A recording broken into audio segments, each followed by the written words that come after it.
Caribbean Newsline is brought to you by the Barbados Tourism Marketing Inc.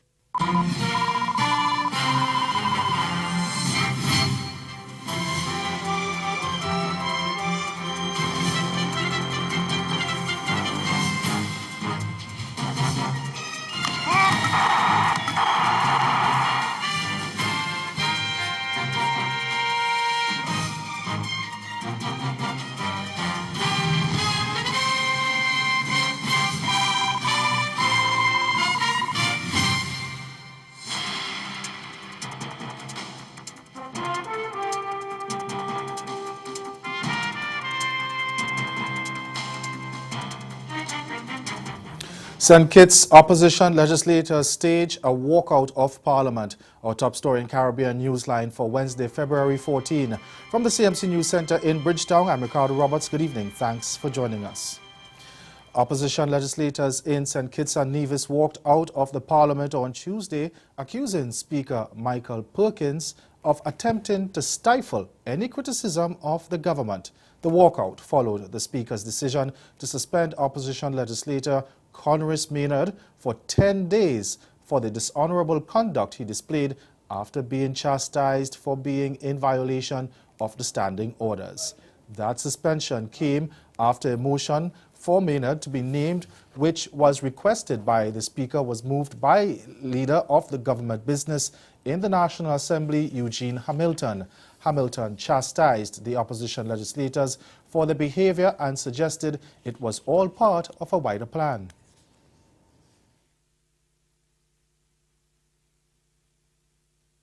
It's a deliberate attempt by the members of the opposition to create in this House a situation for them to cause it to rule, to continue their discourse on public radio, disparaging the conduct of the House and the Speaker of this House.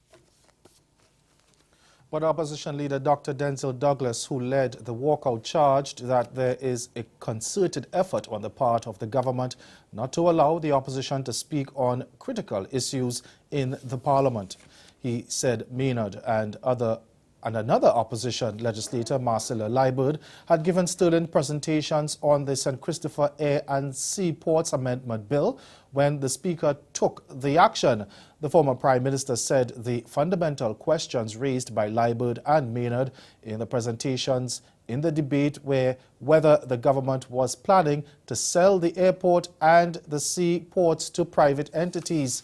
And he charged that it was because of the robust questioning from the opposition on those matters that the Speaker took the action. Over in Barbados Parliament, former Prime Minister Owen Arthur delivered his final speech ahead of his retirement from elective politics and gave the government some advice on his departure. He says the Flinders Stewart administration should look towards the International Monetary Fund, the IMF, to help it turn around the ailing economy. Arthur said the Washington-based financial institution has changed its ways and now enables countries to have what is called flexible credit lines, which has benefited other Caribbean islands in recent times. Arthur, who is the island's longest-serving prime minister and a parliamentarian for 35 years, told legislators that the so-called homegrown Barbados Sustainable Recovery Plan should be the catalyst for funding from the International Lending Agency. He says the government needs to face up to the reality that the IMF is the answer to Barbados's economic problems. Dealing with major economic matters, no matter how controversial they might be, is part of the heritage of the Barbados Labour Party. And that they were wanted to feel that in this, they can join the great debate that is necessary in the knowledge that great causes, as Mali said, were never won by doubtful men. And that let the next election be a great conversation about the future of the land. Barbados is due for a general election by mid-year, and Arthur has urged fellow parliamentarians to see the upcoming campaign period as an opportunity to seriously discuss the island's economic future. I agree with the mantra of the Democratic Labour Party that we are building not just an economy but a society.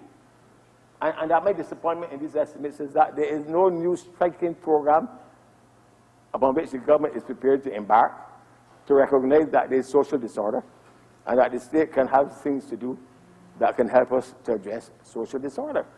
I feel that the time has come, and I would like to see it move into these estimates where a compulsory national youth service at schools and other places will have now to be a means by which we begin to address that disorder that wants now to destroy the fabric of this society.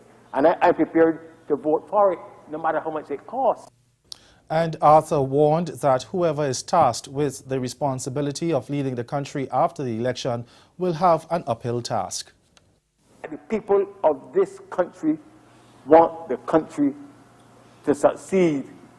And that is what we now have to tap into.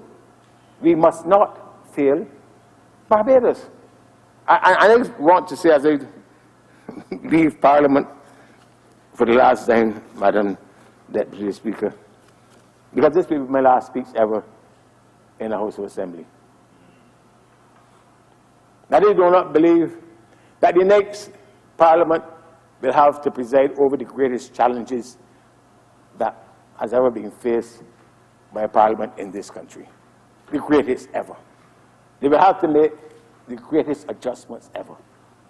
They will have to do it with a certainty in their confidence that this generation of parliamentarians are no less equal to national development and the challenges therefrom than any other previous generations of parliamentarians. Trinidad and Tobago's Prime Minister Dr. Keith Rowley says he's still very concerned about the security of the state, even as law enforcement agencies continue to investigate allegations of terrorist activities. In a media briefing on Wednesday, Rowley said he hopes citizens take the concerns expressed by the law enforcement seriously.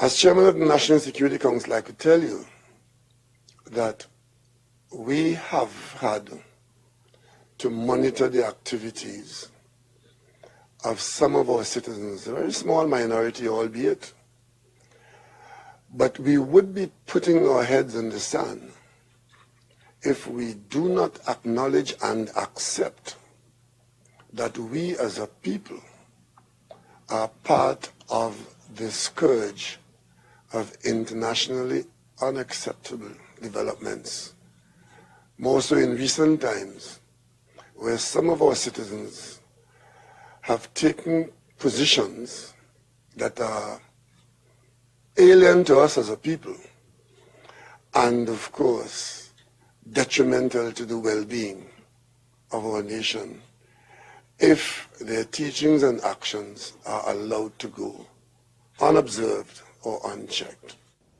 Rowley, who chaired a one-day retreat of his government on Wednesday, told reporters that the country is aware that some citizens have gone overseas and engaged in combat elsewhere, have accepted training elsewhere, have attached themselves to ideologies elsewhere, and some of those points of view form part of the conversation within the Twin Islands Republic's borders.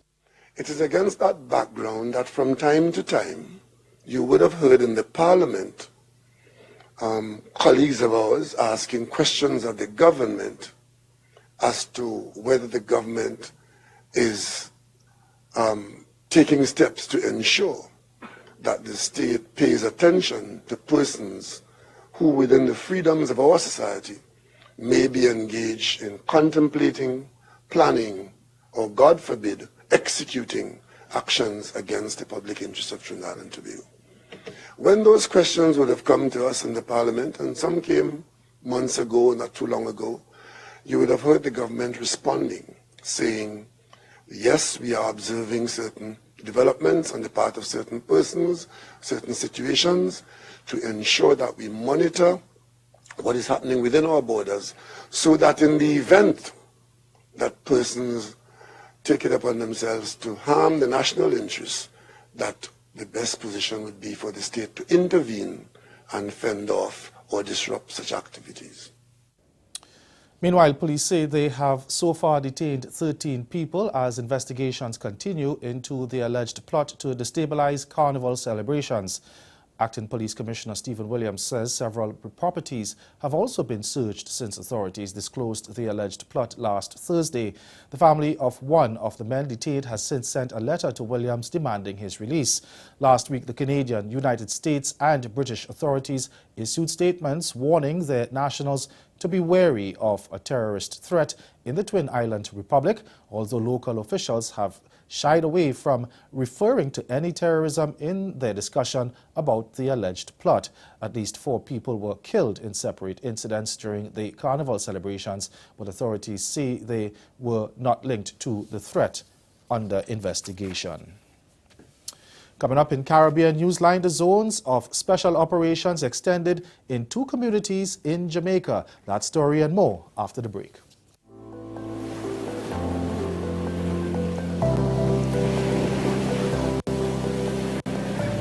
Come, sail with us through our ocean blues, where there's a blessed land that's waiting for you. Shh, look, listen, feel. Realize your dream escape that's magically surreal. The best kept secret, a place you'll never forget, where adventure beckons with every gentle footstep. From lush mountain green to warm volcanic sand, submerged in splendor, our 32 enchanting islands. A kaleidoscope of experiences. No need to look anymore. St. Vincent and the Grenadines, the Caribbean you're looking for. Come, experience cricket action like you have never seen it before at the Super 50 Cricket Festival 2018. 43 matches, Antigua and Barbados. 10 teams, an epic 50-over regional battle, a massive showcase of Caribbean cuisine, and a crowning of the Super 50 Cup champion, and one big after party. Calling all cricket fans, January 30 to February 24. Come for the action, stay for the vibes. Get your tickets now on the ticketing app, and for more details, go to windiescricket.com.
Continuing in Jamaica, the zones of special operations, ZOSOs, in Mount Salem, St. James and Denham Town in the capital, Kingston, are to be extended for a further 60 days. The House of Representatives on Tuesday approved 2 resolutions requesting yet another extension. Prime Minister Andrew Holness, who moved the resolutions, said the extension was justified given that there have been no reports of murder or gang-related serious crimes in either community since the zones of special operations were declared. He says gang activity has also decreased. Holness said the additional time is necessary for intensified delivery of social services and infrastructure investment. The Prime Minister told legislators that those efforts have already begun to yield results, but more must be done. Transition from the clear phase, which is a phase where we remove from the space the criminal elements, we take in as much as we can the weapons and establish a security domain. Then we transition through the whole phase, which is the period of time that is necessary for the social intervention committee to come in and establish itself.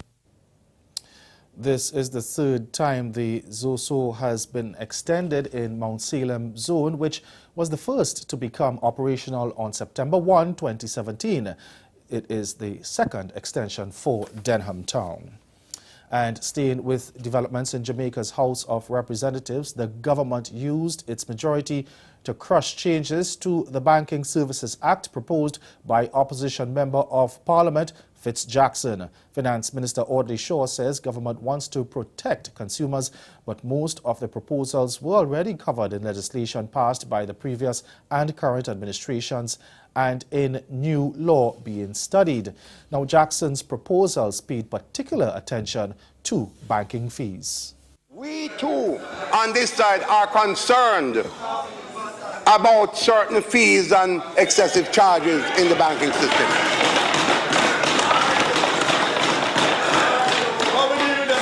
The question is how you deal with it in a manner that is internationally acceptable and transparent. 30 government MPs voted against the bill, while the 29 opposition MPs voted in favor. Over in St. Lucia, the Speaker of the House of Assembly, Leon Theodore John, says she is aware of rumors that she is being pressured by the government to step down. There have been persistent reports that Theodore John has been asked to resign over concerns about the way she has dealt with the members of both sides of Parliament. And while she was reserved with her comments on the topic, a few members of the House weighed in on the ongoing resignation allegations. It's like deja vu. This was House Speaker Leon Theodore John on February 16, 2017. Madam Speaker, were you asked to resign? I was not asked to resign. I want to make that abundantly clear. Fast forward 1 year to the first sitting of the House of Assembly for 2018, and again, the Speaker was asked to comment on rumors that she is being pressured by the Alan Chastney administration to resign. Good morning. There's no talk of you leaving or resigning your speaker. Can you? Am I not here today? The rumors are not going away. In fact, the rumblings are growing louder. Over the past few weeks, for the second time in as many years, House Speaker Leon Theodore John has been at the center of resignation rumors.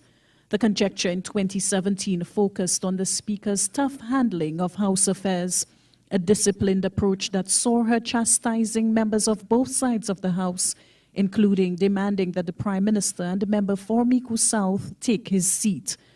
This time around, there is word that the alleged rift between the Speaker and the government side has widened significantly.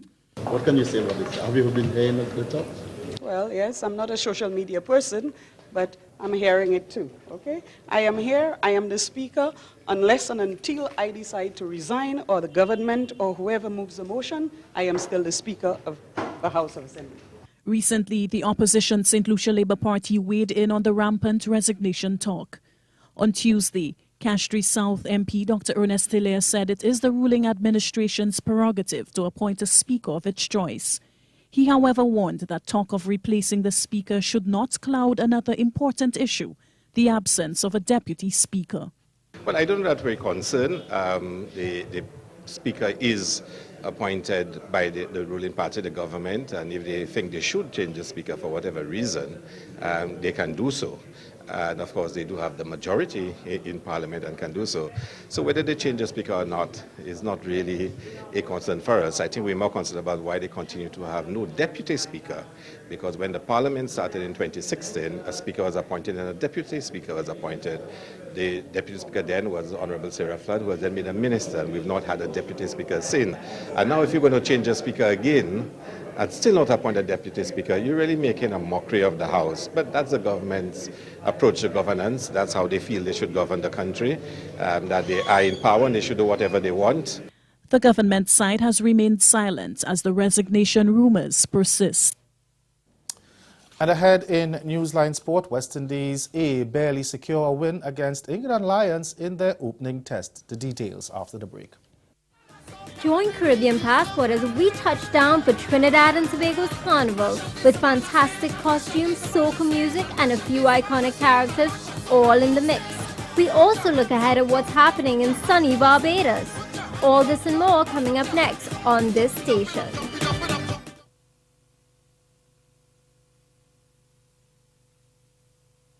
It's clear, many people wanted Chronix to win the Grammy for Best Reggae Album. But this year it went to Damian Marley.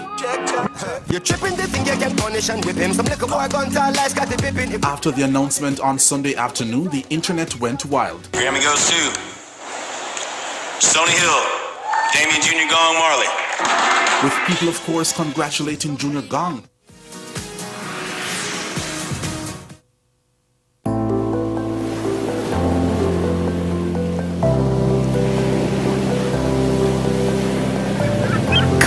Sail with us through our ocean blues, where there's a blessed land that's waiting for you. Shh, look, listen, feel, realize your dream escape that's magically surreal. The best kept secret, a place you'll never forget, where adventure beckons with every gentle footstep. From lush mountain green to warm volcanic sand, submerged in splendor, our 32 enchanting islands.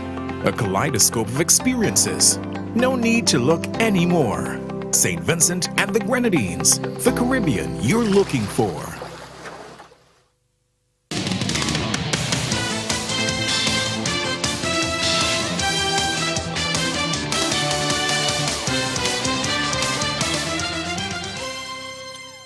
West Indies A nearly squandered what should have been an easy win, losing a handful of wickets before eventually limping over the line to win the opening four-day test against England Lions on Wednesday. Now resuming at the Trelawney Multipurpose Stadium on 31 for 1, with a mere 75 runs required for victory, the hosts made their way safely to 51 without further loss before suffering a sudden capitulation to lose 7 wickets for 47 runs. Suddenly tottering on 98 for 8 and with defeat a real possibility, Windies A were rescued by all-rounder Rakeem Cornwall, who held his nerve to end on 14 not out and see them to a 1-0 lead in the 3-match series. Captain Kieran Powell, unbeaten on 16 overnight, top scored with 30, and while Vishal Singh with 18 and Shamar Brooks with 16 got starts, they failed to carry on, leaving the innings compromised. Brooks and Vishal put on 23 for the 4th wicket, which took Windies A to 80 for 3, but their dismissals triggered a slide that saw 5 wickets fall for 18 runs. Left-arm spinner Jack Leach was the main destroyer, adding 4 wickets to his 1 from overnight to end with 5 for 26, while leg spinner Liam Livingston picked up 2 for 55. Left-arm spinner Jumel Warrican was named man of the match for his 8-wicket match haul, an unbeaten 71, batting at number 10 in the first innings. The second test rolls off on Sunday at Sabina Park. Persistent rain forced the abandonment of the 30th match of the regional Super 50 between combined campuses and colleges Marooners and Trinidad and Tobago Red Force at Kensington Oval on Tuesday. The Group A day-night affair was scheduled to get started at 2 p.m., but heavy rains which swept across the country just after midday ensured players never took the field. Match officials eventually called time on the game at 6:30 p.m. The Red Force had entered this contest second in the standings on 20 points, while Marooners were one from the bottom on 5 points. Both teams gained 2 points from the no result. And Roston Chase struck his maiden regional one-day 100, but rain had the final say as title holders Barbados Pride formally booked their spot in the regional Super 50 semi-finals with a 17-run victory over English County, Hampshire. Sent in at the Windward Cricket Club, Pride racked up 253 for 6 before rain ended their innings at the rural eastern venue with 4 balls remaining in their allotted 50 overs. Chase struck 105 from 120 balls, while all-rounder Shamar Springer hit 49 and captain Craig Buffett 42. Former Barbados and West Indies speedster Fidel Edwards bowled outstandingly to finish with 4 for 35, set a revised target of 198 of 31 overs. Hampshire were 107 for 5 when the rains arrived to end play prematurely, still 17 runs short of the Duckwood-Lewis par score of 124. Opener Joe Wesley was leading Hampshire's revival with an unbeaten 54 as the remainder of the batting struggled. And off-spinner Ashley Nurse was the leading wicket-taker with 3 for 37. Staying with cricket, West Indies will take on an ICC Rest of the World 11 at Lord's later this year to raise funds for the rebuilding of stadiums in Dominica and Anguilla that were damaged by Hurricanes Irma and Maria last year. The 2020 scheduled for May 31st will be broadcast live on Sky Sports and has been sanctioned by the International Cricket Council as a full international. Cricket West Indies has partnered with the Marylebone Cricket Club and the England and Wales board to stage the match. CWI President Dave Cameron said the two hurricanes devastated parts of the Caribbean, and CWI had been considering how it could best show support for the region in an impactful way. ECB Chairman Colin Graves said his board was always ready and willing to assist in the ongoing relief efforts in the region. Last September, Category 5 hurricanes Irma and Maria barreled through the Caribbean, leaving billions of dollars in damage and resulting in more than 50 deaths. Windsor Park, the test venue in Dominica, was badly affected after the country took a direct hit from Maria. And switching sports, Trinidad and Tobago's national hockey players say they are contented with the result in the recently concluded FIH World Indoor Hockey Tournament in Germany. Despite finishing 10th overall, the Caribbean side won the hearts of hockey enthusiasts worldwide for their outstanding performances. TV6's Vinod Nawani caught up with the team and filed this report. The Trinidad and Tobago indoor hockey team returned home contented after finishing 10th at the FIH World Indoor Hockey Tournament in Germany. TNT managed one win in their 6 matches in Berlin with a 6-4 result over Kazakhstan. And they also came close against Russia in the 9th place playoff, losing that contest 3-2. Despite missing out on a quarterfinal spot, the team feels satisfied with not just their showing, but how they played. We didn't go to the World Cup to play boring hockey. We went there to entertain, to play entertaining hockey. And I think the boys achieved that, and that's how we won the hearts of the people up there. Everywhere we go, even outside the stadium, people talking about Trinidad and Tobago. And that's the sports. Stay with us. We'll be right back. Caribbean Newsline is brought to you by the Barbados Tourism Marketing Inc. Barbados, renowned for its pristine beachfront and fantastic weather, continues to leave quite an impression on newcomers to the island and returning visitors. The Caribbean island, quite popular as a vacation hotspot, is not only beautiful due to its natural aesthetics. The island of Barbados continues to grow in popularity because of unique connections developed with our people, our culture.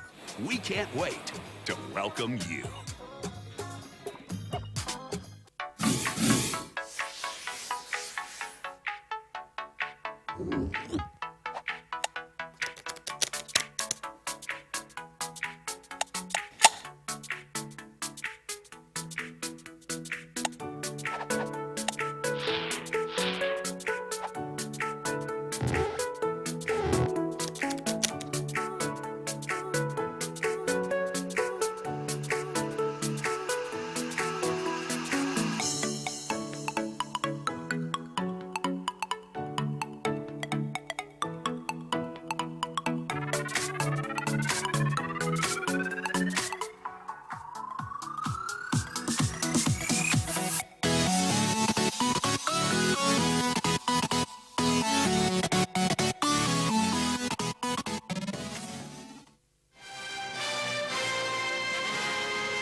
Again, the major developments of this day. St. Kitts opposition legislators staged a walkout of Parliament accusing the Speaker of trying to stifle criticism of the government. And in sport, West Indies A limp to victory in the opening test against England Lions. That's Caribbean Newsline.